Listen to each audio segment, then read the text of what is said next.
Pittsburgh Jim Jackson.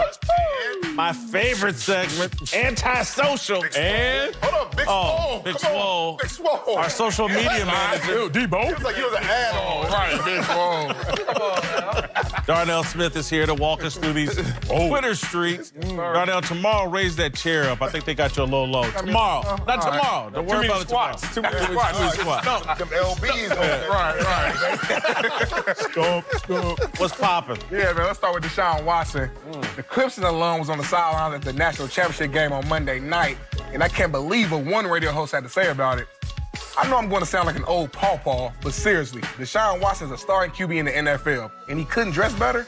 You're not a corner or a wide receiver. You're a QB. You're a brand. But my man Deshaun kept it cool in his response. LMAO, my brand is pretty solid, Jared. I think I was very comfortable and chill to cheer on my university. Y'all like how Deshaun handled this strange criticism? I do, and I don't get the criticism at all. Yeah. Because I love the way he's dressed because I don't think he looks so casual that I didn't even realize it's Deshaun Watson. He's not drawing attention to himself. He's keeping the spotlight on the actual Clemson players. I didn't get it at all.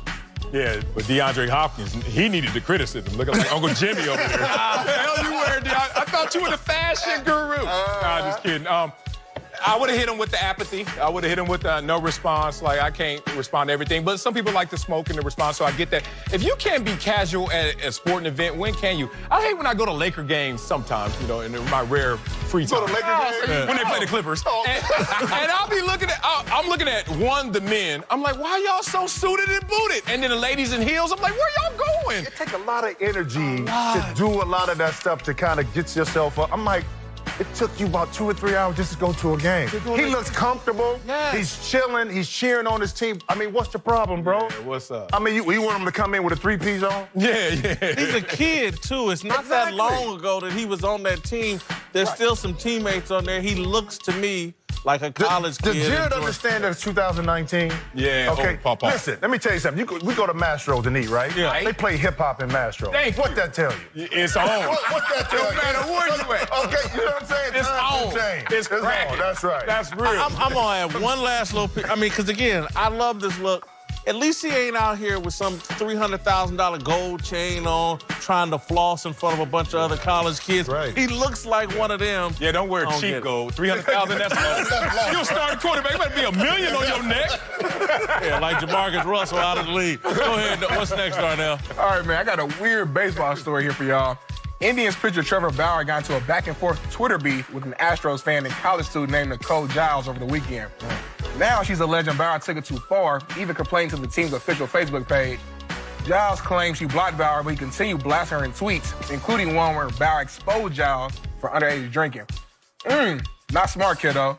When you get put in a virtual body bag on Twitter, maybe just stop for the night. Just a half hour ago, Bauer posted some tweets defending his behavior as, quote, good-natured, but still apologized if it had unintended consequences.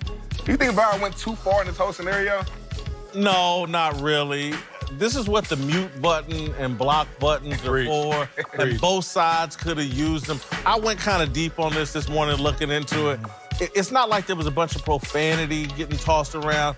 This was two young people, to me, on both sides that initially were flirting with each other, and then it spun out of control, in my opinion. He got salty. Yeah, man. Look, it's funny that when you see stories like this, to me, it's like only the adults should enter. And sometimes if you're underage, if you were, you can get tried as an adult if you come at me on social media, right? So as soon as you enter between the white lines of social media, it's on and cracking. Let's go back.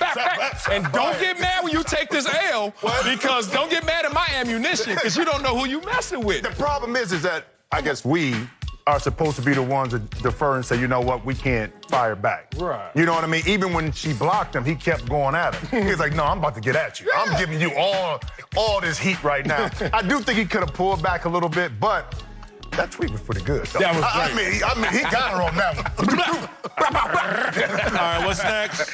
Let's talk Eric Reed, who got Twitter in a frenzy this season after claiming he was unfairly targeted for multiple drug tests because of his protests in association with Colin Kaepernick. Well, the NFL and NFLPA released a joint statement saying that an independent administrator refuted those claims, and NFL Network's Ian Rappaport even added, Source said it was determined that Reed was drug tested fewer times than he publicly claimed. Whitlock, I know you got something to say about this. Let's hear it. I just got a lot of Twitter off for Eric Reed. Give him the last of the bottle. Please. Eric Reed, get off Twitter, man. Get out of that Twitter matrix.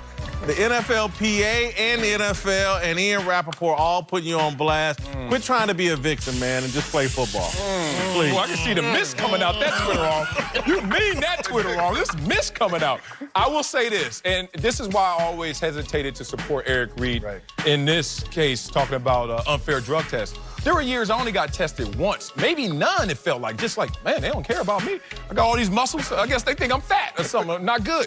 Then there were years, 10, 12 times. I'm like, man, what's going on?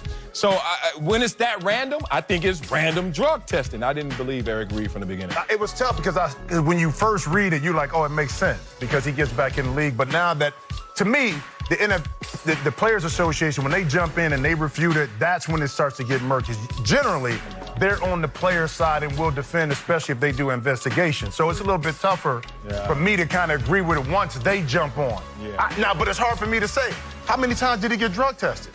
I mean, he don't know, and he's exaggerating. Look, man, Eric Reed wants us to care about him. That's why I was very reluctant. I kept saying, don't put this story in because I don't want to tell the truth about Eric Reed. But he's a attention star.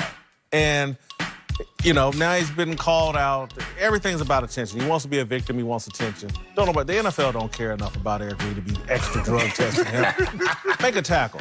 He ain't balling like that, Whitlock. No. No. What's next? Goodell got $44 million. You like, man? Come on. Shut up, Eric Reed. Oh, man, it ain't that serious. Right. No, Y'all better it's stop. not. All right, man, let's talk Ohio State for my guy Jim here. Oh, here we go. Where Dwayne Haskins decided to enter the NFL draft and is already generating a lot of buzz as a top pick. Haskins, who's originally from New Jersey, made it pretty clear what team he wants to play for, posting a Photoshop of him in a Giants uniform on Twitter and Instagram, teasing, "Don't let me go back to the crib," and tagging OBJ and Saquon Barkley. We know Haskins doesn't really have control over where he goes, but do you like him campaigning to play for his hometown team? I say be careful what you wish for. I went through this with my man, Jeff George. Desperately wanted to come home and play in Indianapolis, and that's a burden, man. You got family, friends, pretend friends, and all this hype and pressure. It's a burden. Sometimes you need to get away from home, get away from the nest. Dwayne Haskins, bright future. Be careful what you wish for. Yeah, I played as close as I could to the crib when LA didn't have a team in San Diego. Look, you can handle the crib and the family and the ticket requests and the third grade friends and the ex-girlfriend from high school. You can handle all that in different doses.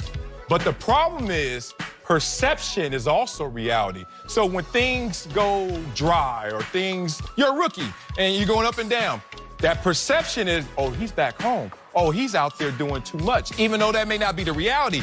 Be careful. My words of wisdom is don't root to go back home because you may do it the right way, but it still doesn't look right to everyone else. My man D, go back home, bro. Go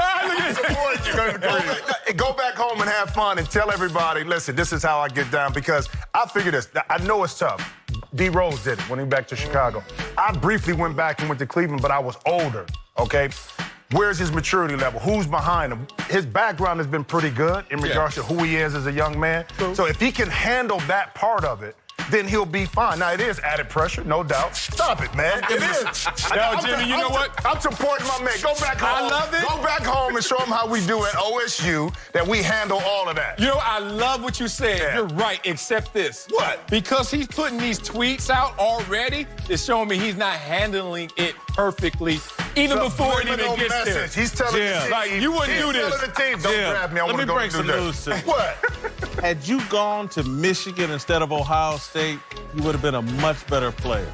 Why you You say had left that? home and gone to Michigan and went to a real school other than Ohio State. Coming Coming up, I was about to say we'll give you our latest approval ratings.